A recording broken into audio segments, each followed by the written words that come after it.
ผมให้ใจคนง่ายมากแล้วผมมักจะโดนอะไรสักอย่างจากการให้ใจนั้นอะหมายถึงว่าแบบโดนหักหลังอะไรโดนหักหลังเจ็บอีกสักครั้งก็ไม่เป็นไรก็เจ็บไปอะไรอย่างเงี้ยเพิ่งมาจับตัวเองได้ว่ามึงก็กลัวนี่ถ้าสมมติว่าย้อนเวลากลับไปได้อะอยากรู้ว่ายังจะอยากเข้าวงการบันเทิงตั้งแต่เด็กเลยไหมถ้าเลือกได้ตอนนี้อยากโตขึ้นสักหน่อยเราค่อยเข้า25รู้สึกว่าพอเข้าตั้งแต่เด็กอะภาพจำเด็กมันแน่นมากมันเยอะด้วยความที่มันอยู่มันนานหน้ามันช้ำมันภาพจำตอนเด็กมันเยอะมากๆอะมันต้องมองหาอะไรในคนรักดีกว่าหาบ้านมั้งแค่ที่พักใจมั้งเป็นคนที่พร้อมมีความรักถูกปะพร้อมตลอดเวลานะพร้อมที่จะเจอนะพร้อมที่จะเจอใช่ปะพร้อมที่จะเจอพร้อมที่จะเจ็บ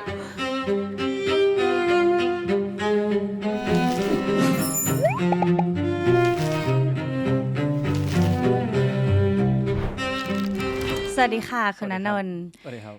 ยินดีต้อนรับเข้าสู่ลาสเพิร์ครับผมคุณอยากมารายการนี้ใช่ไหมใช่อยากรู้ว่าทำไมถึงอยากมารายการนี้คือผมคุยเรื่องพวกนี้เป็นปกติอยู่แล้วแล้วก็เป็นคนชอบแบบคุยอะไรที่แบบว่าดีฟหน่อยจริงจังหน่อยดีฟจริงจังหน่อยอะไรอย่างเงี้ยแล้วก็เรื่องนี้น่าจะเป็นคิดว่าเรื่องไม่เคยพูดที่ไหนมั้งยังไม่เคยพูดที่ไหนใช่นี่จะเป็นที่ยังไม่มีใครถามเดี๋ยววันนี้เดี๋ยวจะไล่ไปโอ้ให้เริ่มจากแนะนำตัวก่อนสวัสดีครับชื่อนนท์ครับผมกรพัฒน์เกิดพันธ์ครับใช่ครับต้องแนะนำเราเป็นคนแบบไหนคิดว่าเป็นคนซีเรียสนะหมายถึงว่าเป็นคนซีเรียสบุคลิกที่นอกบ้านหรือว่าในพาร์ทการทำงานต่างๆเนี่ยคิดว่าคนส่วนใหญ่น่าจะคิดว่าเป็นคนแบบเป็นคนสนุกสนานเฮฮากวนตีนอะไรคำที่โดนบ่อยนะเป็นคำว่ากวนตีนเป็นคำว่ากวนตีนเวลาไปรายการเราค่อนข้างจะรู้มากในการทำยังไงให้มันสนุกได้คือเรารู้จังหวะแหละเรารู้ว่าจะทำยังไงเอนเตอร์เทนรู้จังหวะรู้ว่าฟอร์แมตเนี้ยมันพึงควรจะต้องเป็นแบบไหนอยากได้อะไรจากเราอะไรอย่างเงี้ยแสดงว่าถ้าเกิดอยู่คนเดียวหรือว่าอยู่กับคนที่รู้สึกว่า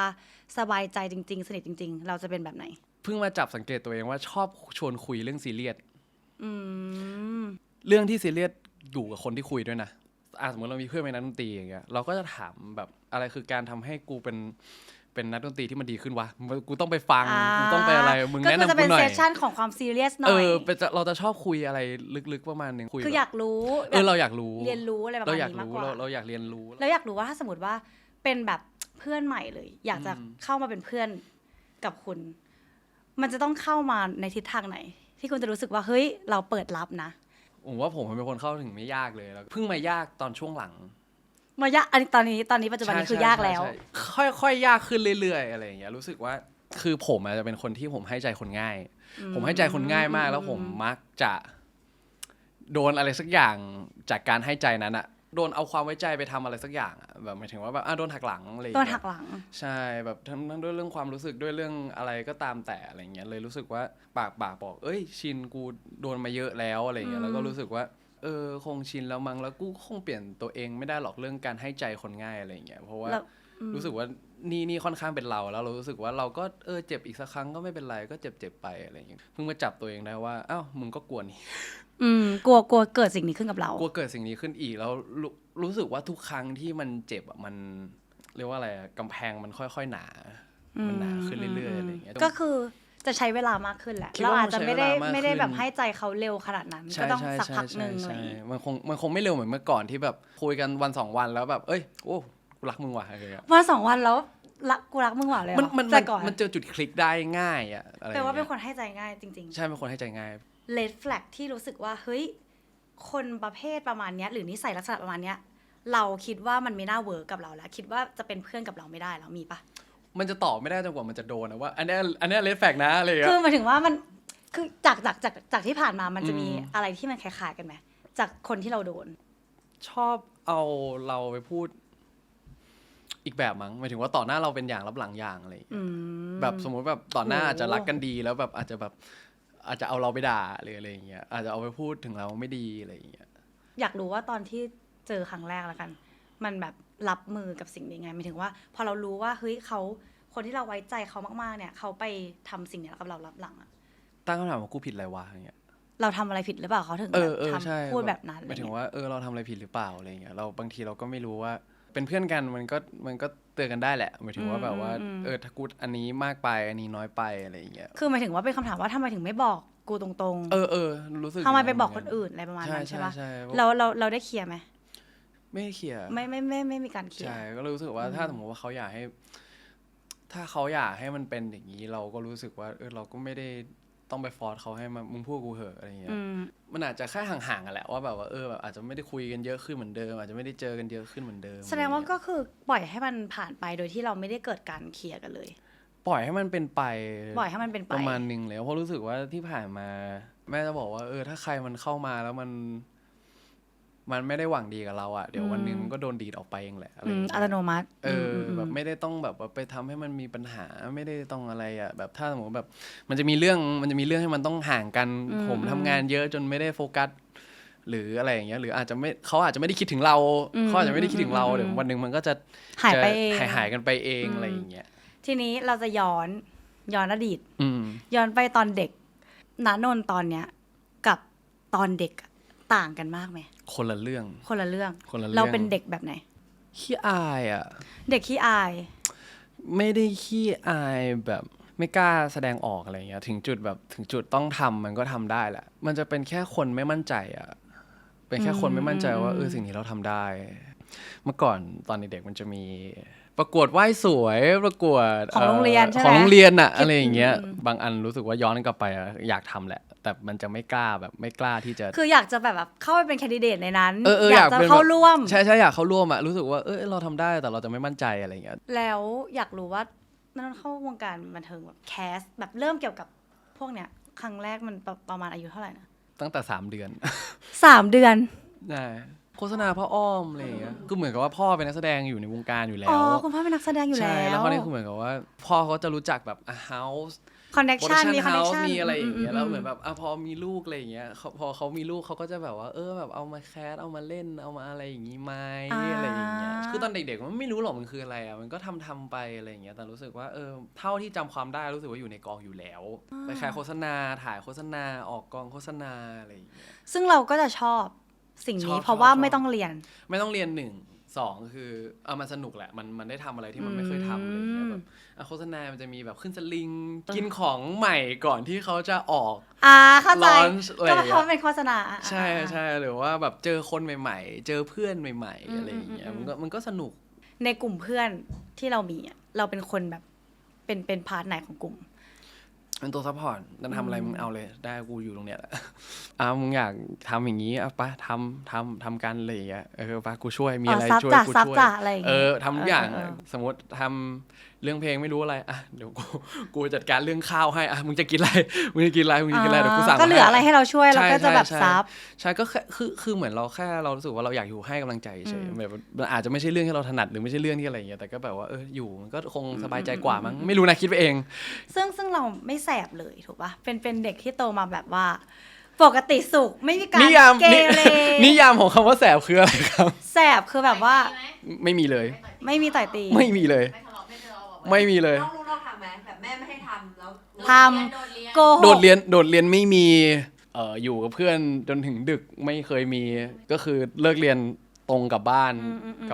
พักเล่นเกมอยู่บ้านอะไรอย่างเงี้ยซึ่งอนุนเขาไม่ดื่มเลยคือมันเป็นเพราะว่ามันไม่ชอบรสชาติของมันนี่คืออยากรู้เฉยเราไม่ชอบรสชาติและไม่ชอบอาการตัวเองตอนอาการหลังจากนั้นคือเราเคยแล้วรู้สึกว่ามันคอนโทรลยากอะไรเงี้ยมันทรมานคือไม่ใช่ใช่แพ้คือแพ้แต่หมายถึงว่าคือเหมือนแบบเราไม่ชอบอาการเนี้ยเราไม่ชอบอาการที่แบบนอนแล้วแบบนอนไม่หลับมันแบบมันนอนแล้วแบบมันปวดหัวมันแบบมันตื้อมันอะไรมันแบบแล้วแบบสมมติเราไปดื่มนอกบ้านอย่างเงี้ยกว่าจะกลับใช้ความพยายามเยอะเรื่องลำบากอีกมันดูทรมานมันทรมานเราแค่ไม่ชอบอาการนั้นมั้งสเตจของการลองของนนท์คือลองครั้งเดียวเราไม่เอาเลยหรือว่าเกิดการลองแล้วหลายรอบตอนเด็กๆมันจะมีแบบอยู่กับแม่ก็จะให้ลองเลยลองรสชาติเป็นอย่างนี้อันนี้อาการอย่างนี้มันคือเริ่มจะเมาแล้วนะวิธีการจัดการตัวเองคือกินน้ำเปล่าเยอะๆเข้าห้องน้ำบ่อยๆแม่เขาก็จะสอนไว้เลยว่าแบบว่าแบบมันต้องประมาณนี้อะไรอย่างเงี้ยแล้วพอเราเข้ามหาลัยพอมันเริ่มมีสังคมที่มันเป็นอย่างนี้บ้างอะไรอย่างเงี้ยเราก็มันก็ลองแหละมันก็ลองแบบ ลองไป แบบ เรื่อยแต่ว่าไม่ชอบจริงๆ ไม่ชอบแบบไม่ชอบจริงๆเลยอะ อยากรู้อันนี้อยากรู้ว่าถ้าสมมติว่าย้อนเวลากลับไปได้อะอยากรู้ว่ายังจะอยากเข้าวงการบันเทิงตั้งแต่เด็กเลยไหมหรือว่าถ้าเลือกได้อยากจะโตขึ้นมาสักหน่อยแล้วค่อยเข้า ถ้าเลือกได้ตอนนี้อยากโตขึ้นสักหน่อยเราค่อยเข้า ถ้าเลือกได้เราจะเข้าอายุประมาณเท่าไหร่ถ้าเราแบบสามารถแบบชูสได้ โอเค 25หูยโตเลยนะ ใช่ รู้สึกว่าพอเข้าตั้งแต่เด็กอะภาพจำเด็กมันแน่นมาก อ๋อ เลยต มัน นี้ เยอะมันก็จะเห็น ใช่ ภาพ ใช่ เราเป็นเด็ก ใช่ นู่นนี่นั่นใช่ปะ ใช่แล้วเหมือนแบบเราไม่มีทางโตทีอะด้วยความที่มันอยู่มันนานหน้ามันช้ำมันภาพจำตอนเด็กมันเยอะมากๆอะหมายถึงว่าตอนเด็กเราก็ทำงานค่อนข้างเยอะอะแล้วมันภาพมันอยู่มานานอย่างเงี้ย แล้วเราเฟลไหมอยากรู้ว่าเรารู้สึกอะไรกับสิ่งนี้ไหม เราแค่รู้สึกว่ามันทำงานยาก คือสมมุติเรามีคอนเซปต์อะไรบางอย่างไปขายอ่ะมันจะชอบมีฟีดแบ็กว่าแบบมันอาจจะยังไม่เหมาะ มันอาจจะยัง เพราะ ไม่ เด็กไปอย่างนี้ ใช่ เหรอ ใช่ใช่ อ๋อ ใช่แบบภาพลักษณ์เราอาจจะ เข้าใจ ด้วยอะไรหลายๆอย่างอะไรอย่างเงี้ย แต่จริงๆแล้วนนท์ก็ยังไม่ได้โตขนาดนั้นใช่ปะ ยังไม่ได้โตขนาดนั้น ตอนนี้อายุเท่าไหร่ 24ครับ แสดงว่าที่บอกว่า 24 จะเข้าวงการคือยังไม่ถึงเวลาเลยนะให้อย่างเงี้ย ใช่ มันเข้าเร็วไปมันเรียกว่าอะไรมันโตคาวงการอ่ะ มันไม่ได้แบบเราพร้อมมาแล้วค่อยเข้าอ่ะ มันแบบมันคลุกคลิมันเรียกว่าอะไรล้มลุกคลุกคลานอ่ะ กับ มัน วงการนี้มานาน ใช่กับวงการเนี้ยมันแบบมัน เออ ล้มลุกคลุกคลานมาตลอดอะไรอย่างเงี้ยเลยรู้สึกว่าถ้าหมูย้อนกลับไปรู้สึกว่าอยากเข้าตอนพร้อมมากกว่า แล้วก็ แต่มันก็ รู้สึ ทำ ว่า ให้เราได้ประสบการณ์ก่อนคนอื่นนะ ใช่สิ่ง ใช่ ที่มัน ปะ ได้คือมันได้ประสบการณ์มา ประสบการณ์การทำงาน ใช่ ในวงการอะไรเงี้ ใช่ ย แล้ว กับ รู้ การ สึกว่า ทำงานไปทั่วไป ถ้าย้อนได้อยากลองแบบเข้าแบบพร้อมดูแล้วอะ พรีแพร์แล้วเรียบร้อย ใช่มีแพ้แล้วเรียบร้อย ซึ่งอยากรู้ว่าถ้าสมมติว่าเราจะเข้าวงการตอน25ใช่ปะคิดว่าก่อนหน้านั้นเราจะทำอะไร ถ้าย้อนกลับไปเอาอิงจากตอนเด็กเลยอะรู้สึกว่าสิ่งหนึ่งที่ชอบคือฟุตบอล เรารู้สึกว่าเราชอบสิ่งนี้แล้วเราอยากทำสิ่งนี้ซ้ำๆอ่ะแล้วมันดูเป็นรูทีนดีว่าโอเค ตื่นเช้ามาซ้อมตอนเย็นมีแข่งก็แข่งถ้าไม่แข่งก็ซ้อมก็ทำอย่างเงี้ยทุกวันมันดูไม่ต้องคิดอะไรดี ซึ่งแสดงว่านนท์โอเคกับการที่ทุกอย่างเป็นรูทีนไม่ได้เป็นคน ใช่ ขี้เบื่อ ถูกปะ ใช่แต่ สามารถ พอโต ทำสิ่งนี้ได้ แต่พอโตมาก็คนพบว่าทำเหมือนเดิมก็โดนเหมือนกันดีกว่า เพราะว่าตอนที่เราปักว่าโอเคเป็นนักแสดงแหละเฮ้ยกูแฮปปี้ตื่นเช้ามาออกกองไปถ่ายเสร็จรับเรื่องนี้ต่อรับเรื่องนั้นต่อโอ้เบิร์นเอา พักของนนท์คือแค่นอนตื่นมาหายหรือว่า ไม่ทำเลย ต้องไม่ทำอะไรเลย ต้อง ไม่ ไม่ รับ ต้องไม่มีสิ่งนี้ในสิ่งที่ต้องรับผิดชอบอ่ะ ซึ่งเราเว้นนานไหม 2 เวลา ปี จริงเหรอ ใช่ เบิร์นเอาท์คือเว้น2 ปีเลยเหรอ ใช่ไม่ถ่ายเลยหมายถึงว่ามีแบบมีไปรับเชิญนิดๆหน่อยๆอะไรเงี้ยแต่แบบไม่ได้แบบรับเรื่องที่เป็นตัวหลักเลยใช่ แล้วพอผ่านพ้น2 ปีแล้วไปแล้วรู้สึกว่ามันหายไหมสิ่งนี้มัน มั แบบ นเริ่ม มันก็กลับ เริ่ มา มันกลับมามันเหมือนแบบเหมือนเราดูงานคนอื่นแล้วแบบว่าอุ้ยเชี่ยมันวงการบันเทิงเรายังมีหวังนี่หว่า มันมีแรงพุชไปอยู่ว่าเราไปได้อะไรอย่างเงี้ย ใช่ วงการไปได้ อยากรู้ว่ามันตอนเนี้ยในใจที่ป๊อปอัพขึ้นมาเรื่องหนึ่งที่รู้สึกว่าเรื่องนี้แม่งเจ๋งว่ะเรื่องนี้แม่งแบบปรบมือให้อะไรเงี้ย ของไทยอะตอนนี้ก็นึกถือว่าป๊อปอัพสุดอะตอนนี้สาธุ ซึ่งในสาธุอยากรู้ว่าบทไหนถ้าเลือกได้ในนั้นนะที่นนท์ชอบแล้วอยากที่จะเล่น พระดล บทพี่ปั๊บ พอเราเป็นคนดูหนังอะเรารู้สึกว่าพอเรื่องที่มันแบบเรื่องที่มันละเอียดอ่อนอะมันชวนคิดดี พอเห็นบทเนี้ยรู้สึกว่าเชี่ยพูดเรื่องนี้เลยเหรออะไรอย่างเงี้ยพอรู้สึกว่าพอไทย ทำได้ขนาด พอ นี้ เป็น เลย ประ เหร เท อ ศไทยอ่ะพอเป็นประเทศไทยอ่ะเราจะโดนเพดานเยอะ กรอบ เพดานในการ เยอะ ในการพูดเรื่องบางเรื่องอะไรอย่างเงี้ยเรารู้สึกว่าแบบมันพูดไม่ได้อะไรอย่างเงี้ยซึ่งพอเนี่ยรู้สึกว่าโหเชี่ยมันคือไม่ได้บอกว่ามันผิดหรือมันถูกและไม่ได้บอกว่ามันควรทำหรือไม่ควรทำแต่สุดท้ายมันคือมนุษย์อ่ะมันคือเลเยอร์ของการเติบโตของคนอ่ะเลยรู้สึกว่ามันค่อนข้างเซนซิทีฟแล้วรู้สึกว่ามันคงอยากเล่นอะไร ก็น่า อ เล่ ย่าน ง ดี นี้มั้งใช่ที่แบบ explore ความเป็นมนุษย์อะ อยากรู้อันนี้อยากรู้ว่าแบบเหมือนเด็กในสมัยเนี้ยเขาเข้าวงการเร็วใช่ปะแล้วก็โตเร็วด้วย มีอะไรอยากจะบอกเด็กๆพวกนั้นไหม โอ้คนวางใจไว้ที่ตัวเองแหละคนวางใจไว้ที่ตัวเองอะหมายถึงว่าแบบวางใจในสิ่งที่ตัวเองรักที่จะทำอะ อยากไปเปรียบเทียบกับคนอื่นนี้ปะ ก็ใช่ เพราะว่ามันก็เรียกว่าอะไรอะทุกวันนี้มันสื่อมันเยอะอะแล้วเราจะเห็นชีวิตคนอื่นได้ง่ายมากเลย เราจะเห็นชีวิตว่าคนนู้นเป็นแบบนี้ เป็นอย่างนั้น คนนี้เป็นอย่างนั้นเชี่ยคนนั้นดังแล้วว่ะคนนี้ มันเกิดการเปรียบเทียบอัตโนมัติ มันเกิดเปรียบเทียบอัตโนมัติอยู่แล้วอะไรเงี้ยเมื่อมีสองสิ่งมันถูกวางข้างกันอ่ะมันจะเกิดการเปรียบเทียบกันเกิดขึ้นโดยที่ทุกคนจะไม่รู้ตัวด้วยซ้ำอะไรเงี้ยก็แค่รู้สึกว่าวางใจกับตัวเองเยอะๆแล้วคุยกับตัวเองบ่อยๆแหละมันคือการที่แบบว่าทุกวันนี้เราทำอะไรอยู่เราทำเพื่ออะไรเงี้ยแค่โฟกัสกับตัวเองละมั้งแวะไปดูคนอื่นได้แต่แบบว่าแต่อย่าก ลับมาที่ตัวเอง ใช่ ว่า ใช่ เราอยากได้อะไร ใช่ใช่ ชอบไม่ชอบอะไร ใช่เพราะสุดท้ายเราปัจจัยชีวิตคนเราไม่เหมือนกันอะสมมุติเราอาจจะรู้สึกว่าคนนี้ดีกว่า หรือว่าคนนี้อาจจะพูดเก่งกว่าเราแต่สุดท้ายแล้วเราไม่รู้ว่าชีวิตก่อนหน้านั้นเขาเจออะไรมากจนทำให้เขาเป็นคนที่พูดเก่ง หรือว่าเป็นคนที่ถนัดเรื่องการวาทศิลป์หรือว่าถนัดเรื่องการพูดอะไรอย่างเงี้ยแล้วเราไม่ได้จำเป็นเราต้องไปเหมือนกับใครเพื่ออะไร มันแค่ทำในสิ่งที่ชอบทำในสิ่งที่รัก แล้วก็ตั้งใจทำงานหรือว่างานที่ได้รับมอบหมายมาให้มันเต็มที่แล้วไม่เสียใจในภายหลังอะไรอย่างเลย ทีนี้พาร์ทสุดท้ายของเซสชันแรก ครับ นันนเป็นคนที่แบบสนิทกับครอบครัวแค่ไหน ใช้คำว่ามากถ้าสมม ส ติ นิทมาก คือเราคุยทุกเรื่องกับที่บ้านไหม ค่อนข้างคุยทุกเรื่องนะสมมติพ่อเราอาจจะคุยเรื่องนี้เรื่องนี้อาจจะไม่ได้คุยพอรู้ว่าคุยปุ๊บทะเลาะกันแน่แม่อาจจะคุยเรื่องนี้น้องอาจจะคุยเรื่องนี้อะไรอย่างเงี้ย ก็คือแยกเรื่องกันไป ใช่แยกเรื่องกันไปแยกเรื่องที่จะต้องแบกความรู้สึกกันไปใช่อะไรอย่างเงี้ยทุกคน คนนี้รับผิดชอบอันนี้นะอันนี้นะอันนี้นะ พอเป็นเรื่องความสัมพันธ์เรื่องเพื่อนเรื่องอะไรอย่างเงี้ยแม่ก็จะรับสิ่งนั้นไปใช่พอเป็นเรื่องที่มันละเอียดอ่อนหน่อยความรักเราอาจจะนนนี่ก็อาจจะเป็นคนรับหน้าที่นี้หรือการใช้ชีวิตหรือว่า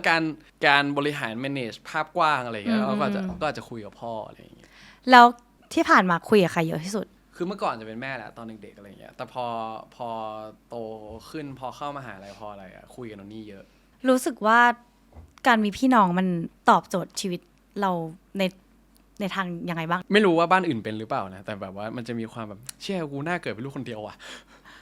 ตอนเด็กๆตอนเด็กๆมันจะมีความแบบจะมีความแบบแม่ดูรักน้องมากกว่าทำไมตอนณนนท์อายุ12ณนนท์ไม่มีโทรศัพท์แต่ตอนนนนี่อายุ12นี่มีโทรศัพท์แล้วทำไมเป็นอย่างนั้นถ้าเราเป็นลูกคนเดียวเราจะได้ทุกอย่างอย่างนี้เหรอถ้าเป็นลูกคนเดียวเราต้องเป็นจุดศูนย์รวมความรักของบ้านเราต้องเป็นจุดศูนย์รวมความรักของบ้านพอโตขึ้นพอมันมีเพื่อนที่ไม่มีวันยังไงก็ไม่มีวันเลิกกันไม่มีวันที่จะเลิกคบกันแน่ๆน้องสาวน่าจะเป็นของขวัญที่ดีที่สุดที่พ่อแม่ให้มาแล้วเพราะว่าสุดท้ายพ่อแม่ยังไงพ่อแม่ก็ไปก่อนอยู่แล้วทะเลาะกันบ้างไหมโอ้ประจำทะเลาะกันบ่อยมากส่วนใหญ่มีเรื่องที่มันเกิดขึ้นบ่อยๆไหมถ้าเด็กเลยนะจะทำอะไรก็จะไม่ถูกใจกันสักอย่างมันจะมีช่วงหนึ่งที่รักน้องดูแลน้องทุกอย่างตามใจน้องพอโตขึ้นมาพอเราเริ่มมีความชอบตัวเองสมมติเรื่องดูหนังอย่างเงี้ยเมื่อก่อนน้องดูบาร์บี้ก็ดูด้วยน้องเล่นขายของก็เล่นด้วยพอโตขึ้นมาเริ่มเราเริ่มเล่นเกมแล้วเราชอบดูหนังแล้วก็คือยอมน้อยลงใช่เริ่มยอมน้อยลงมันเหมือนแบบมันจะมีช่วงที่แบบอยู่ด้วยกันก็ทะเลาะกันแล้วอะแต่ว่าปัจจุบันอยากรู้ปัจจุบันนี้ยังทะเลาะกันอยู่ไหมทะเลาะกันแรงน้อยลงเยอะแบบแทบจะไม่ทะเลาะกันเลยมันเหมือนแบบพอเริ่มโตเริ่มเข้าใจกันแล้วอะเริ่มเข้าใจกันว่าโอเคน้องเป็นอย่างนี้พี่เป็นอย่างนี้น้องก็ต้องดูแลผมก็ต้องดูแลน้องดูแลกันและกันต้องดูแลกันและกันไปอะไรอย่างเงี้ยสุดท้ายละถ้าให้เปรียบเทียบนนนี่กับสิ่งของหนึ่งอย่างนนนี่จะเป็นอะไรโทรศัพท์มั้งมันเหมือนโทรศัพท์เราไม่ได้จำเป็นต้องใช้ตลอดอะแต่เมื่อมันสำคัญโคตรเลยคราใดที่มัน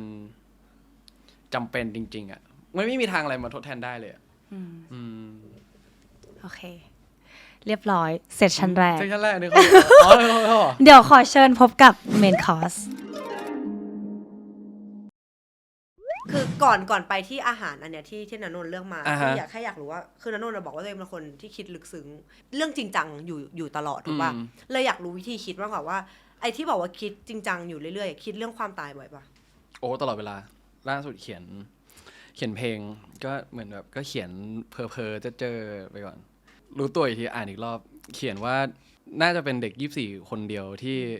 คิดเสมอว่าทุกครั้งที่หลับตาจะไม่ได้ตื่นลืมตามาอีกแล้วเพราะอะไรอ่ะมันเกิดขึ้นง่ายมากเลยหมายถึงว่าแบบอยู่ๆเราจะไปเราก็ไปได้เลยล่าสุดนั่งเครื่องกลับมาจากอเมริกาเนาะกลับมาจากเมื่อวานมันก็แบบเครื่องจะตกป่ะแล้วถ้าตกแล้วถ้ากูพิมพ์โน้ตอะไรสักอย่างไว้ให้คนที่ ที่อยากพูดถึงทุกคนแล้วเครื่องกูจะไหม้ป่าววะจังหวะคนมันจะไปมันไปได้ง่ายมากๆเลยแล้วเราไม่รู้เลยว่าจะไปเมื่อไหร่อะไรอย่างเงี้ยเลยรู้สึกว่าทุกครั้งที่หลับตาก็คิดเสมอว่าพรุ่งนี้ตื่นมาก็ดีนะแต่ถ้าไม่ตื่นมาก็ไม่เป็นไรอะไรอย่างเงี้ยพอรู้สึกว่าไม่รู้ว่าเราอาจจะทำงานเยอะจนร่างกายเราไม่ไหวอยู่ดีวันนึงเราไหลตายขึ้นมาอย่างเงี้ยมันเป็นไปได้อะมันมีปัจจัยเยอะมากที่ปัจจัยทำให้เราตายได้ ปัจจัยมันเยอะมากเลยอะเลยรู้สึกว่าคิดเรื่องนี้ตลอดอยากรู้ว่าโมเมนต์ที่ณนนท์คิดว่าถ้าสมมติเครื่องบินตกตายแล้วพิมพ์เมสเซจอะในภาพตอนนั้นที่คิดพิมพ์ว่าอะไรพิมพ์หาใครนนนี่ก่อนเลยคนแรกเลยใช่เขียนว่าคงเขียนว่าแฮปปี้นะอะไรอย่างเงี้ยเพราะรู้สึกว่าสำคัญสุดมั้งหมายถึงว่าแบบรู้สึกว่าเรียกว่าอะไรดีเคยพูดกับแม่กับน้องไว้แล้วว่าถ้าสมมติใครจะมาหาเรื่องอะไรผมอะดูถูกแบบโอ้ยไอ้กระจอกป๊อดอะไรอย่างเงี้ยพูดไปเถอะแต่ถ้าแบบว่าอยากมาแตะแม่กับน้องผมแค่นั้นอะไรอย่างเงี้ยใช่เลยรู้สึกว่ามันนางก็สำคัญสุดแหละในชีวิตผมอะไรเงี้ยเรารู้สึกว่าก็น่าจะเป็นคนเดียวที่เป็นห่วงสำหรับณนนท์อะที่บอกว่าพรุ่งนี้แม่งมันตายได้ง่ายมากเลยคนเรามันจะไปก็ไปใช้คุ้มอย่างชีวิตนี้คุ้มถ้าสมมติว่าตอบในมุมผมเองนะเพราะว่าพอคุยเรื่องนี้กับใครก็จะแบบเชี่ยมึงยังไม่ได้ทำอันนั้นเลยมึงอย่าพึ่งอย่างนี้มึงอย่าพึ่งอย่างนี้อะไรอย่างเงี้ยแต่หมายถึงว่าในเช็คลิสต์ของผมอะบัคเก็ตลิสต์ที่มันยังไม่ได้ทำอะมันตั้งไว้ให้มันมีเป้าหมายในการใช้ชีวิตเฉยๆอะแต่มันทำไม่ได้ไม่เป็นไรแบบไม่ได้ majority ไม่ได้ยิ่งใหญ่ขนาดนั้นแล้วหรอเหมือนทุกวันนี้เราว่าเรามั่นใจว่าเราทำทุกวันแบบดีแล้วอะเราไม่เสียดายอะไรแล้วหมายถึงว่าจนถึงวันเนี้ยตั้งแต่เกิดมาจนถึงวันเนี้ยเราว่าเราได้ทำทุกอย่างที่เราอยากทำแล้วทุกอย่างที่เราอยากทำมัน success ในมุมเราเรียบร้อยอะไรอย่างเงี้ยก่อนไปเปิดว่าณนนท์เลือกอะไรมาวันนี้ตายไปแล้วคุ้มอ่ะของณนนท์ definition ให้หน่อยใช้ชีวิตแบบไหนวะตายไปแล้วคุ้มวะได้ทำมาหมดแล้วได้มีความสุขแล้วอ่ะเคยมีความสุขแล้วอ่ะ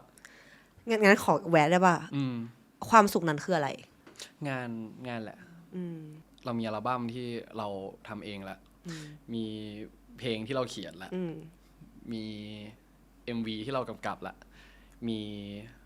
งานแสดงที่มาสเตอร์พีซของเราละมีงานที่เรารักละคนรอบตัวเราอยู่สบายละถ้าสมมติต้องตายวันเนี้ยมันคงได้แค่นี้แหละมันก็โอเคแล้วว่ะบุญกูคงอยู่ได้แค่นี้แหละบุญกูคงชาติที่แล้วกูคงทำบุญมาน้อยจริงแหละกูถึงอยู่ได้แค่24เนี่ยแต่รู้สึกว่าในระยะเวลาที่ผ่านมาเราว่าเราเต็มที่กับทุกงานแล้วทุกงานมันอาจจะดังบ้างไม่ดังบ้างมันอาจจะมีคนเห็นบ้างไม่มีคนเห็นบ้างอะไรอย่างเงี้ยแต่รู้สึกว่าถ้าในแว่นที่เรามองอ่ะมันสมบูรณ์แบบแล้วมันถูกต้องในแบบของมันอาจจะไม่ได้เพอร์เฟกต์ 100% หรอกแต่ณเวลาเนี้ยมันถูกต้องที่สุดละคุณอินสปายนะสำหรับฉันอะแบบคำพูดนั้นมันแบบว่ามันเรียลลิสติกดีรู้สึกว่าเป็นคนที่ผ่านการทำงานมาจริงๆอะรู้สึกว่าชีวิตคนเรามันก็แค่นี้ถ้าคิดแบบนี้รู้สึกว่าจะไปต่อได้ง่ายทำทุกวันให้มันดีแล้วทำทุกวันให้มันเต็มที่อะคุณโตละพี่คิดคุณโตละและนี่นะคะคืออาหารที่คุณณนท์เลือกสำหรับการเป็นมื้อสุดท้ายครับข้าวไข่เจียวทำไมคุณถึงเลือกข้าวไข่เจียวเชื่อว่าผมคิดเมนูเนี้ยตั้งแต่วันแรกที่รายการพี่ออนอะจริงเหรอเพราะว่าไม่เพราะว่าผมดูคือผมชอบดูรายการแบบรายการทอล์กรายการแบบพอดแคสต์หรืออะไรอย่างเงี้ยทุกครั้งที่เวลาถามอะผมจะคิดของตัวเองว่าถ้าเป็นผมจะตอบอะไรหรือว่าถ้าเป็นผมจะเป็นอะไรอย่างเงี้ยซึ่งตั้งแต่ที่พี่ปล่อยเทปพี่ก้าวอะผมก็ดูแล้วผมก็เมนูคืออะไรวะเชื่อกูอาจจะชอบกินพิซซ่าแหละผมชอบกินเบอร์เกอร์ชอบกินสเต็กชอบกินนู่นนี่นั่นอะไรเงี้ยแต่รู้สึกว่าถ้ามื้อสุดท้ายจริงๆรู้สึกว่าเราก็จะรู้สึกว่าข้าวไข่เจียวเป็นไข่เจียวที่บ้านหรือไข่เจียวอะไรก็ได้ผมต้องทำเองเท่านั้นคุณผมต้องทำเองเท่านั้นเพราะทำเองมันอร่อยสุดอะล้อคุณคิดว่าไข่เจียวคุณอร่อยสุดใช่ป่ะใช่เพราะอะไรอะเพราะโนนี่บอกทุกวันคุณทำให้โนนี่กินเหรอใช่มันเหมือนแบบต้องมีผักต้องมีต้นหอมหรือห้ามมีอะไรเลยน้ำมันซอสถั่วเหลืองกับ ซอสหอยนางรมอย่างเดียว2 อย่างตีเข้าไปเลยแล้วก็ต้องไม่กินกับอะไรด้วยต้องไม่ใส่ซอสต้องไม่ใส่แม็กกี้เพิ่มไม่ต้องไม่อะไรหนึ่งคือมันคงเป็นเมนูแรกที่ทำเป็นแหละรู้สึกว่าเป็นเมนูที่ง่ายมันง่ายแล้วผมว่าทุกคนน่าจะมีความทรงจำไข่เจียวในแบบของตัวเองช่วงหลังๆที่เราพอย้ายเข้าไปอยู่บ้านอะไรเงี้ยมันก็จะแบบ อย่างแรกที่ทำก็คือต้องทำครัวกันเลยบอกว่ายังไงก็ต้องทำครัวยังไงก็ต้องอยากทำอาหารอะอย่างแรกที่ทำก็คือบอกแม่แล้วว่ายังไงก็ต้องทำครัวยังไงก็ต้องทำครัวไทยไม่มีทางครัวฝรั่งอย่าเตาอินดักชันนี่ไม่ได้แดกกูหรอกผมเลย จริงๆเตาอินดักชันนี่ไม่ได้แดกกูหรอกยังไงกูก็ต้องเตาออริจินอลต้องเป็นครัวไทยอะแม่งทำกับข้าวเสร็จก็คือต้องเปิดหน้าต่างไล่ควันออกอะวันสมมติว่าวันสุดท้ายของชีวิตอะณนนท์มองเห็นตัวเองกับใครหรือพาร์ทเนอร์คนนั้นถ้าสมมติว่ามีแบบมีแฟนแล้ววันสุดท้ายก็คงอยากอยู่กับแฟนใช่ชิวๆกับการตายคนเดียวหรือมีคนข้างๆจริงเรารู้สึกมาตลอดว่าอยากตายคนเดียวเพราะรู้สึกไม่อยากเห็นคนอื่นเสียใจแต่ก็รู้สึกว่าอาจจะทะนงตัวไปก็ได้ว่ารู้สึกว่าทำวันนั้นให้ดีได้แบบทำวันสุดท้ายให้ดีได้ซึ่งก็ไม่รู้เหมือนกันว่าทำได้ไม่ได้นะเขาอาจจะไม่อยากอยู่กับผมก็ได้นะ เขาอาจจะไม่อยากอยู่กับผมก็ได้นะเขาอาจจะแบบจะตายก็ตายไปคนเดียวเหอะหรือแบบหรืออาจจะแบบว่าอาจจะไม่อยากจำไม่อยากอะไรอย่างเงี้ยแต่ก็รู้สึกว่าผมก็คงอยากอยู่กับแฟนมั้งอะไรเงี้ยแต่ถ้าสมมติว่าไม่มีแฟนอ่ะคนสุดท้ายที่อยากอยู่ด้วยก็เป็นนนนี่อยู่ดีคงเป็นคนสุดท้ายที่ห่วงมั้งทุกวันเนี่ยหมายถึงว่าคงเป็นคนสุดท้ายจริงๆที่ห่วงงั้นย้อนกลับมาเรื่องอยากรู้ว่าเหมือนนั้นบอกว่าชีวิตมันก็ complete ไปหลายๆอย่างแล้วตายไม่ได้เสียดายละมันต้องมองหาอะไรในคนรักดีกว่าที่จะมา complete ชีวิตในอีก1 สเต็ปหาบ้านมั้งแค่ที่พักใจมั้งที่แบบเราเอาใจวางไว้ได้อะเป็นบ้านที่เราแบบทิ้งทุกอย่างไว้ข้างนอกได้อะไรอย่างเงี้ยซึ่งก็ถ้าหาเจอก็พอเป็นคนที่พร้อมมีความรักถูกป่ะหมายถึงว่าก็ถ้าเจอก็ดีพร้อมตลอดเวลานะพร้อมที่จะเจอนะพร้อมที่จะเจอใช่ป่ะพร้อมที่จะเจอพร้อมที่จะเจ็บพร้อมที่จะเจ็บแปลว่าไม่กลัวในการมีความรักเพราะว่ารู้สึกว่าเจ็บอีกสักครั้งไม่ตายหรอกอะไรอย่างเงี้ยเราก็โจนไปก่อนข้างหน้าเป็นไงไม่รู้แหละอาจจะไม่เวิร์กก็ได้อาจจะเจ็บอีกก็ได้เฮ้ยงั้นอยากรู้ว่าน้องกลัวอะไรบ้างในชีวิตกลัวสำคัญไม่พอกับใครก็แล้วแต่คือถ้าสมมติว่าเป็นสักก่อนหน้านี้สักอาทิตย์นึงก็จะตอบว่าผมไม่กลัวเลยผมเป็นคนไม่กลัวเลยแบบแต่เพิ่งมาได้คำตอบว่าจริงๆแล้วกลัวไม่สำคัญพออยากสำคัญไม่ว่าใครก็แล้วแต่การเป็นคนสำคัญมันให้ความรู้สึกอะไรกับเรารู้สึกมีค่าซึ่งจริงๆก็บอกตัวเองตลอดว่าจริงๆแล้วแบบตัวเองไม่ได้สำคัญเลยขนาดนั้นนะหมายถึงว่ากะอะไรก็ตามแต่วงการกับตำแหน่งหน้าที่การงานตรงนี้หรือกับใครก็แล้วแต่เพราะว่าสุดท้ายแล้วในทุกอย่างเมื่อไม่มีเราทุกอย่างมันรันไปต่อได้ไปไม่สำคัญต่อโลกด้วยเพราะว่าเมื่อไม่มีเราโลกมันก็เดินไปต่ออะไรอย่างเงี้ยคือไม่ต้องสำคัญมากก็ได้แต่สำคัญพอให้เราสำคัญพอให้เรารู้สึกมีค่าไม่ต้องสำคัญที่สุดไม่ต้องการสำคัญที่สุดขอเป็นท็อป 10 ก็พอขอเป็นท็อป 10 ในอยู่ในชีวิตเขาแล้วมันดีขอแบบสมมติว่าพูด10 คนที่มึงสนิทแล้วขอมีกูอยู่ในนั้นขอมีกูอยู่ในนั้นตั้ง1เถอะขอมีกูอยู่ในคนนั้นสัก1เรารู้สึกว่าเราไม่ได้สำคัญที่สุดแต่เรารู้สึกว่าเรากลัวที่จะสำคัญไม่พอเป็นแค่1ในซับเซตนั้นอะไรอย่างเงี้ยอยากเป็น1ใน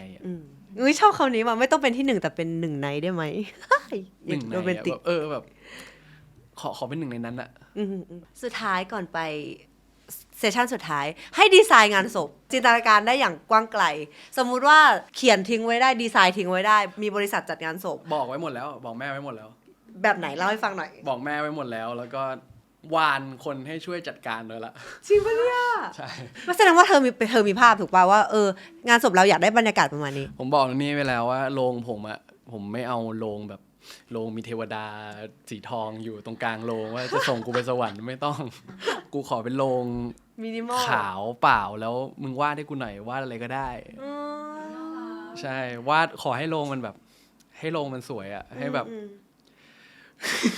ให้โลกมันสวยอะให้แบบว่ารู้สึกว่า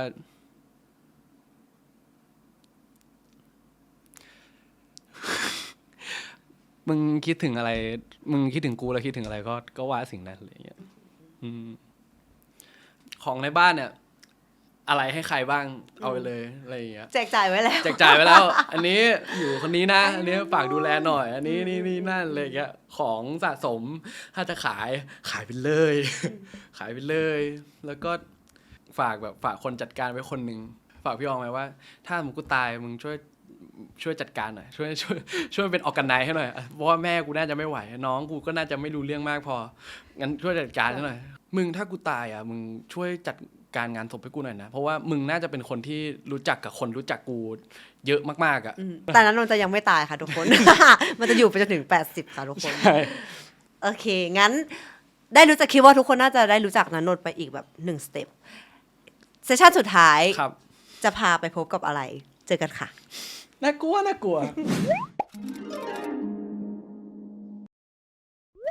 เชิญพูดก่อน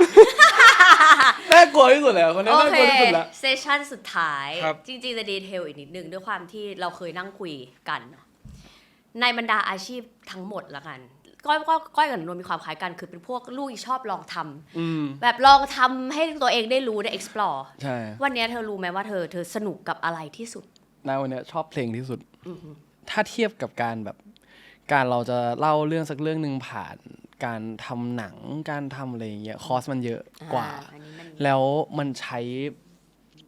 คน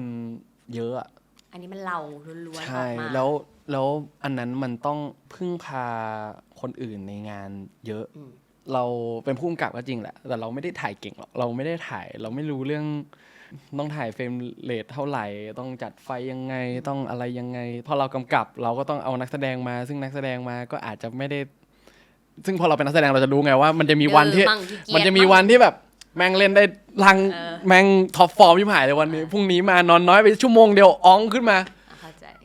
มันมีปัจจัยเยอะคือกับกลายเป็นว่ารู้สึกว่าสิ่งหนึ่งที่ตอบตัวเองได้ว่าเพลงกับการแสดงมันอินเตอร์เซ็กกันตรงไหนมันคือการเล่าเรื่องอะมันจะเป็นการเล่าเรื่องที่โอเคเรามีเพอร์สเปกทีฟต่อเรื่องนั้นอย่างไรเราย้อนกลับไปฟังเพลงแรกที่เราแต่งเราก็จำได้ว่าเหตุการณ์วันนั้นมันเป็นยังไงบ้างอะเหตุการณ์วันนั้นมันเกิดอะไรขึ้นบ้าง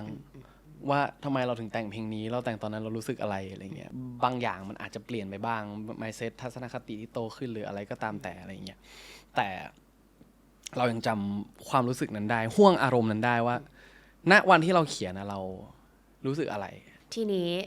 ถ้าเลือกเพลงได้1เพลงสำหรับงานศพตัวเอง คงแต่งใหม่อ่ะ อ๋ออยากแต่งใหม่ คงแต่งใหม่อะไรอย่างเงี้ยแต่ถ้าสมมติว่าเอาเป็นเพลงที่ไม่มีอยู่น่าจะไม่พ้นเพลงพี่ว่านหรอกก็คือชาธนกิจอะ อ๋อชาธนกิจ มันก็คือเพลงงานศพที่ดี อืม แล้วรู้สึกว่าเราก็คิดอย่างนี้แหละวันนั้นทุกคนคงว่างหมดอะวันงานศพเราอะเจอกันอย่าร้องไห้ใส่กันเลยมันยิ้มให้กันดีกว่าเดี๋ยวมันเจอกันใหม่ แต่ถ้าสมมติว่าโจทย์คือเพลงไหนที่เป็น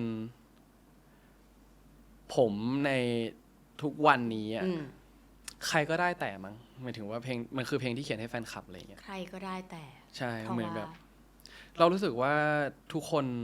ไม่ว่าจะเป็นแฟนคลับ หรือไม่ว่าจะเป็นคนในครอบครัวเราอะหรือเพื่อนเราก็ตามแต่เขาเลือกจะรักใครก็ได้อะแต่เขาเลือกจะรักเราอะมันเลยรู้สึกว่ามึงรักใครก็ได้แหละมึงไม่ได้จำเป็นต้องรักกูหรอกแต่ขอบคุณนะที่มึงเลือกกูอะไรอย่างเงี้ยแฟนคลับเขามี นักแสดงอีกเป็นร้อยเป็นพันเลยอะตอนเนี้ยเลือกชอบใครก็ได้เลยเลือกชอบใครก็ได้เลยคนนู้นก็ได้คนนี้ก็ได้คนนู้นที่อาจจะหล่อกว่าก็ได้คนนู้นที่อาจจะเล่นเก่งกว่าก็ได้คนนู้นที่จะร้องเพลงเพราะกว่าก็ได้คนนู้นที่จะน่ารักกว่าก็ได้แต่เขาก็ยังเลือกที่จะชอบเราเขาเลือกที่จะซัพพอร์ตเราถ้าณตอนเนี้ยณเวลาเนี่ยวันนี้ก็คงเป็นเพลงนี้แต่คิดว่าหน้าเพลงงานศพตัวเองก็อยากแต่งให้ตัวเองใหม่อยู่ดี เข้าใจ ทีนี้นะนนท์บอกว่าตัวเองรู้สึกว่าใช้ชีวิตมาคุ้มแล้วก็พอใจในสิ่งที่ตัวเองเป็นอยู่แล้วแต่สมมตินะว่าเรามีเช็คลิสต์ได้แค่3อย่างหลังจากเนี้ยอีกสัก10 ปีแหละอ่ะในเวลาที่เหลืออยู่กูขอทำสิ่งนี้ให้ได้มีไหม ขึ้น Impact ให้ได้มั้ง impact โอเคนี่ข้อ 1ออสการ์สุวรรณหงส์สักอันอ่ะ โอเคข้อ คงอยากแต่งงานแหละ 2โอเค คงอยากแต่งงานแต่ แต่มันไม่ใช่ตอนนี้แหละ แต่มันก็คง คิดว่า รู้สึกว่า เป็นโกหนึ่ง คิดว่าคงเป็นโกหนึ่งอะไรอย่างเงี้ยผมรู้สึกว่าเช็คลิสต์มีไม่เยอะอะแบบแค่รู้สึกว่านี่แหละ2อย่างที่พูดไปในหน้าที่การงานถ้าทำได้คือคงกำกับหนังสักอันแหละ โอเคแล้วมันมีสิ่งที่เราอยากกลับไปแก้ไขหรือรู้สึกติดใจในชีวิตบ้างไหม ไม่มีรู้สึกว่าอะไรที่เราพลาดไปเราอะไรไปเราขอโทษไว้หมดแล้ว แล้วก็รู้สึกว่าเป็นคนที่รับสภาพตัวเองนะปัจจุบันและขอบคุณตัวเองในอดีตเพราะรู้สึกว่าเราชอบตัวเองในเวอร์ชันวันวันเนี่ยวันเนี่ยวินาทีเนี่ยในทุกๆวันอ่ะเพราะที่เราทำพลาดในวันนั้นเพราะมันเกิดสิ่งนั้นมันเลยเราเป็นสู่สิ่งนี้ดังนั้นเลยรู้สึกว่าจะไม่เคยรู้สึกว่าอยากกลับไปแก้ไขอะไรเลยงั้นพี่ถามคำหนึ่งว่า ถ้าเราบอกอะไรกับเราในวัยเด็กก่อนหน้านี้ได้คิดว่ามันเป็นคำไหนหรือคำพูดแบบไหนวะกับณนนท์ที่เพราะด้วยความที่แกบอกว่าแกโตมาแล้วมันต่างกันมากเลยอะ enjoy นะ enjoy นะ enjoy นะเพราะน้ำตาทุกหยดมันมีค่ามันเศร้าแหละนะวันที่มันโดนอะมันแล้ววันที่มันเป็นแล้ววันที่มันรู้สึกอะโอ้แทบตายอะแต่ผ่านมาได้แล้วมันจะดีโอเคชัดเจนแล้วเราอยากฝากอะไรไว้กับโลกนี้ไหมหรืออยากให้คนจดจำเราแบบไหนจำผมว่าผมเป็นคนนึงก็พอแบบไม่ต้องแปะป้ายเลยว่าผมเป็นยังไงอะทุกคนคงมีแน่นอนเป็นของตัวเองอะ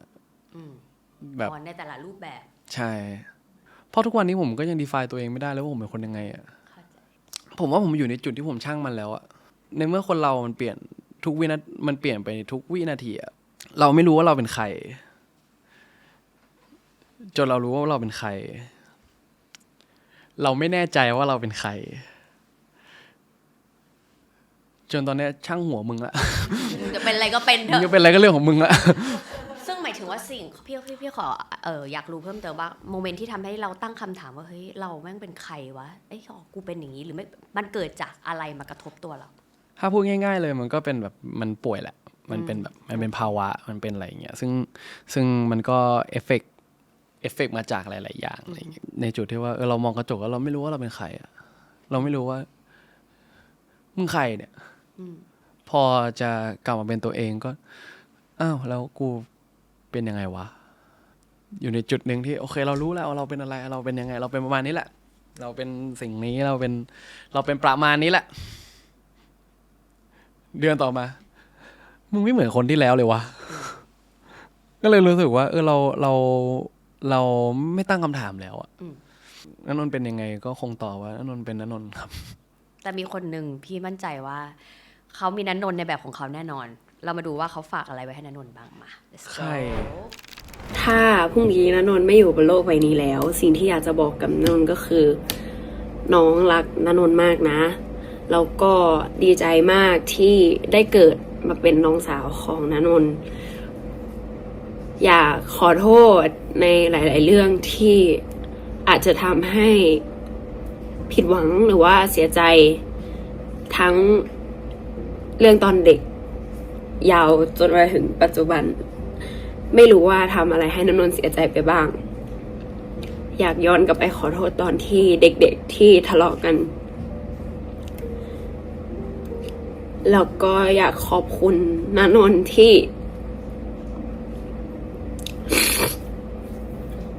รักน้องสาวคนนี้มากรักแบบไม่มีเงื่อนไขอะไรเลยทั้งที่น้องก็อาจจะผิดหลายๆเรื่องแต่ว่าหลายครั้งณนนท์ก็ ยังปกป้องน้องอยู่ขอบคุณที่ดูแลน้องจนเป็นน้องทุกวันนี้ซึ่งน้องแฮปปี้กับตัวเองมากแล้วก็ถ้าเกิดว่าณนนท์ไม่อยู่แล้วจริงๆก็ไม่อยากให้ณนนท์ห่วงเรื่องอะไรเลยเรื่องครอบครัวเรื่องที่บ้านน้องสัญญาว่าจะพยายามดูแลต่อให้ไม่ว่าจะทางพ่อแม่แล้วก็หนูนาจะดูแลหนูนาให้ดีที่สุดจะดูแลพ่อให้ดีที่สุด แล้วก็จะดูแลแม่ให้ดีที่สุดไม่เคยคิดภาพที่ชีวิตจะไม่มีณนนท์เลย ไม่เคยคิดไปเลย เพราะว่าตั้งแต่เด็กจนโตมา มีณนนท์ในชีวิตมาตลอด เรียนอนุบาล เรียนเตรียมอนุบาล เรียนประถมมัธยมมต้นมปลายจนยาวมาถึงมหาลัย ก็เรียนที่เดียวกันมาตลอด เอาไปว่าอยากบอกให้ณนนท์ว่ามีความสุขของตัวเองได้แล้ว อยากให้ณนนท์มีความสุขกับชีวิตของตัวเองได้แล้ว สิ่งสุดท้ายที่อยากบอกก็คือรักณนนท์มากๆนะรักณนนท์มากจริงๆขอบคุณที่รักน้องสาวคนนี้ได้ดีที่สุด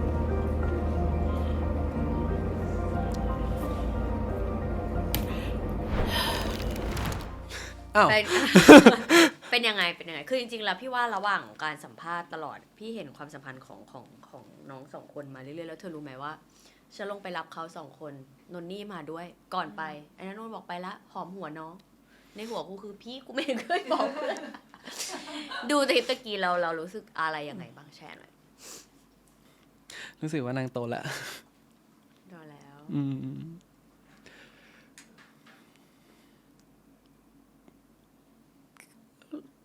ก็ไม่รู้ตอนแรกรู้สึกว่าห่วงแหละตอนนี้ก็จะก็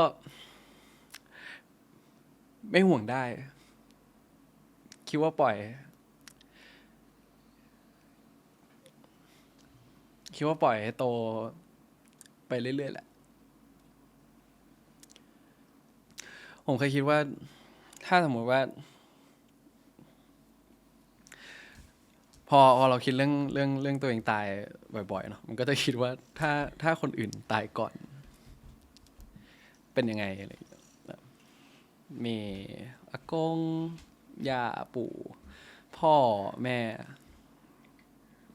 หรือแม้กระทั่งถ้ามีแฟนแล้วแฟนตายขึ้นมาอะไรอย่างเงี้ยยังรู้สึกหนักไม่เท่านนนี่ไม่อยู่เลย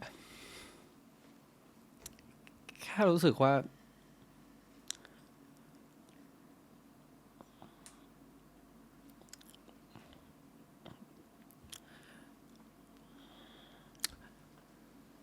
มันเคยมีวันเกิดปีหนึ่งมั้งนนนี่ทำสมุดมาให้ ในสมุดมันก็เขียนว่าแบบว่าเลิกขอบคุณที่เป็นพี่ชายที่ดีที่สุดให้ร้องไห้ชิบหายเลยมันคงเป็นปมผมแหละว่าแบบผมรู้สึกว่าผมไม่สำคัญกับใครเลยอะไรอย่างเงี้ยเลยรู้สึกว่าก็ตอบก่อนหน้านี้ว่ากลัวอะไรก็กลัวไม่สำคัญพออะไรอย่างเงี้ยแต่รู้สึกว่าผมสำคัญกับเขาแหละวันก่อนนั่งไล่ดูสตอรี่IG ตัวเองเก่าๆแล้วก็มันก็ไปช่วงวันเกิดตัวเองพอดีเลยแล้วก็กดเข้าไปดูโพสต์ของนนนี่มันก็เราแค่รู้สึกว่า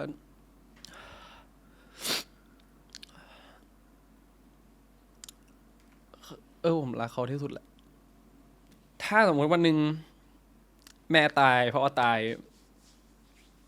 มันหนักแหละแต่พี่ว่ามันกลับมาได้แต่ถ้าวันหนึ่งไม่มีนนนี่ผมยังคิดไม่ออกเลยผมกลับมายังไงพ่อแม่น้องเลี้ยงน้องมาทั้งน้องแล้วก็นนนี่มาดีมากหมายถึงว่าการที่พี่น้องรักกันแล้วก็รักกันมากขนาดนี้เพิ่งมาคุยกันตอนโตว่าแบบปรึกษาเรื่องนู้นเรื่องนี้กันแล้วตอนเด็กเราจะทะเลาะกันทำไมวะเสียเวลาชิบหาย ทำไมตอนนั้นกูต้องไม่ชอบมึงอันนี้ทำไมอันนั้นมึงต้องไม่ชอบกูอันนี้ทำไมต้องอย่างนั้นทำไมต้องอย่างนี้อะไรอย่างเงี้ยรู้สึกว่าใครจะทำอะไรเราก็ได้แหละแต่ถ้ามึงยุ่งกับน้องกูมึง มึงเคลียร์กับกูหน่อยตราบใดก็ตามที่ผมยังไม่ตาย ผมก็จะแค่บอกเขาว่าทำอะไรทำเถอะทำอะไรทำไปเลย เจ็บค่อยว่ากัน ผมอยู่นี่แหละ ต้นไม้แก่ๆต้นหนึ่งที่อยู่ตรงบ้านนี้แหละ จะกลับมาเมื่อไหร่ก็กลับมา ถ้าแฮปปี้มีความสุขใช้ชีวิตไปซะไปใช้ชีวิตซะเจ็บเมื่อไหร่น้ำตาเช็ดหัวเข่าเมื่อไหร่ ก็กลับมา ค่อยกลับมา เฮ้ยพี่ว่าวันนี้ทั้ง3คนได้รู้จักณนนท์ในมิติที่ขนาดพี่รู้จักแกมตั้งแต่เด็กพี่ว่านี่เป็นการรู้จักกันจริง ๆ แล้วก็ดีใจที่ได้มาร่วม conversation กัน ให้ฝากเพราะจริง ๆ แล้วอย่างที่บอกว่าแกชอบเพลงที่สุดฝากอัลบั้ม ให้ทุกคนได้รู้หน่อยอัลบั้มชื่ออะไร เปรี้ยวมากเซ็กซี่สุด ฝาก อัลบั้มซิชื่ออะไร อัลบั้มครับอัลบั้มชื่อเซเว่นครับอัลบั้มนี้มี7เพลงครับ อือฮึ เป็นคอนเซปต์ก็คร่าวๆเข้าใจง่ายก็เป็นบาป7ประการ Seven Sins Seven Sins แล้วก็แต่ละเพลงก็จะเป็นตัวแทนของแต่ละบาป ครับ ใช่ครับ ตอนนี้ปล่อยไปกี่บาปแล้วครับ ครับปล่อยครบ7บาปแล้วครับก็ บอกพูดเป็น7 บาปตลกไม่7เพลงปล่อยครบ7 บาปแล้ว บาปไหนแรงสุดบาปไหนแรง บาปไหนแรงที่สุดสำหรับเรา ราคาตอนแรกก็หนัก คือแบบว่าหนักในแง่การว่าเราจะพูดยังไงให้มันแบบให้มันเป็นในตรงดิเรกชันที่เราแบบต้องการอะไรอย่างเงี้ยแต่ถ้าจะหนักสุดจริงๆอ่ะมันคือ น่าจะอัตราแหละ ทางไหนบ้างต้องดูได้ทางช่องทางไหนบ้างยังไง ก็ บ้าง ส จ๊ะ ตรีมมิ่งทุกแพลตฟอร์มเลยครับ ฝากด้วยครับปั้มใหม่ก็นุกนานครับก็ โอเค คิดว่าน่าจะแปลกใหม่เนาะแปลกใหม่แหละแปลกใหม่ทุกคนเลยแหละใช่ครับ เติบโตขึ้นอย่างแข็งแรงน้องขอบคุณมากสำหรับเซสชั่นวันนี้ขอบ ขอบคุณมากครับยินดีมาก thank you มากนะจ๊ะ ครับ ฝากติดตามน้องนนท์ทุกช่องทางนะคะ แล้วก็ Last Supper อยากให้ใครมาอีก อยากให้ใครมาพูดคุยกับเราก็คอมเมนต์มาได้วันนี้ขอบคุณมากนะจ๊ะ โอเค บ๊ายบาย ๆขอบคุณครับ ขอบคุณครับขอบคุณครับ